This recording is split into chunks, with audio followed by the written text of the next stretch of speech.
So the sustentaculum talus has another feature about it that I want to talk about today. And here it is. Here's this stout little ledge here. And in the first video when I talked about the foot, I talked about how the sustentaculum talus was located really quite directly underneath the shaft of the lower leg. But in truth, it's really the main body of the heel, this part, and the ankle that sit most directly underneath the leg. And there's this other feature of the sustentaculum talus that I'd like to talk about, and that is the way in which, if you can see how, here's the ledge here, and if I tilt the thing back, can you see how this particular place right here, the sort of forward edge of the sustentaculum talus, if you can see how that forward edge is kind of, it's tilted a little bit forward, yeah? And that little feature to the ledge has something to do with providing the longitudinal stability through the foot as you're standing, but also as you're lifting your heel to take a step, yeah? That little detail is something you can use in your practice with yourself, because the longitudinal stability in the foot is really something to consider. It's almost like looking down if you look down the barrel of the gun, you want the bullet to be able to travel straight down through the barrel and not glance off to the side. It's the same thing with the way you organize yourself for your skeletal support. You want the lift of the heel coming in such a way that it preserves this longitudinal direction of the support through the foot so that the integrity of the bones in the foot are supported and not contorted. Let's see if I can get this a little snugged in there a little bit better. There are a lot of people when they take a step, if you watch the way that the foot leaves the ground, the heel here in the back, when it leaves, as it's coming away, it tends to go out there. Yeah? As soon as the leg starts to lift or the knee starts to bend, it's as if the foot is lifting, but it's already starting to peel off to the side. And you can feel that that really doesn't take advantage of the way in which this part of the foot needs to deliver the force that way. Yeah? It needs to be able to lift and really drive the foot forward, to drive the ankle forward, so that all these connections through the ankle are really snug with each other and gliding smoothly. Yeah?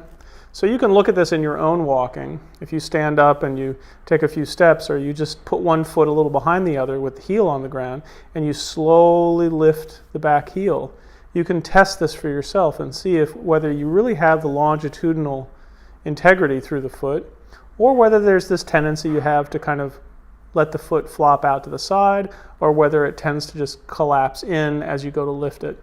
Yeah? It's a very interesting little game to play with yourself to see if you can maintain a very comfortable but snug feeling up underneath this part of the ankle. And remember, we talked about before the role that the cuboid plays in this too. Here it is from the outside.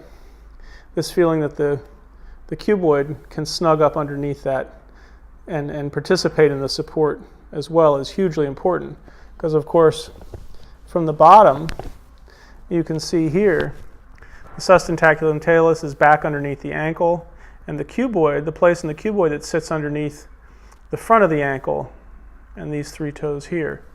So they really all function together as a unit.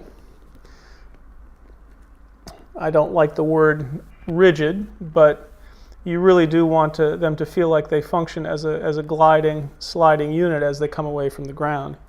And this little detail right here on the sustentaculum talus is a really interesting one to play with, because there's a sense in which you want the foot to be lifting and for there to be this forward quality in the foot.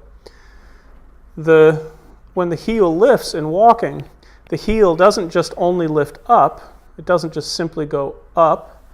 That wouldn't work too well. It has to go up and forward, so it moves in a curved path through space. When a person lifts the heel lifts and is arcing forward. And that direction is also taking place all the way up through the leg, all the way up through the spine, and all the way up into the top of your head. So you can almost imagine the person's head floating forward and up as they walk. And this little detail in here is something good to play with. How do you play with it? Well, you get quiet with yourself and you form some sort of an image. If you want, you can use a picture on your phone, or you can use an anatomy app until you get a clear sense. Then you can make little movements of your own foot where you try to lift and find ways in which you feel that little lift, that little snugging quality up under these parts of the foot. It shouldn't be too extreme. It should just be a little inkling, a little beginning. And then you can practice with one foot behind the other, slowly lifting the heel and just seeing if you maintain that snugness back in there, or whether you tend to do it in a way that's a little more sloppy.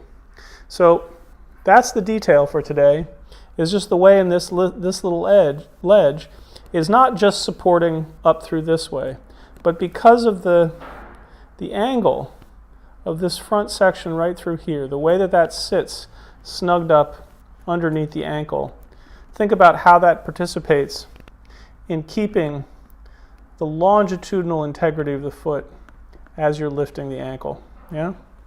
If you'd like to see what it looks like underneath all this, I'll put this right up to the camera.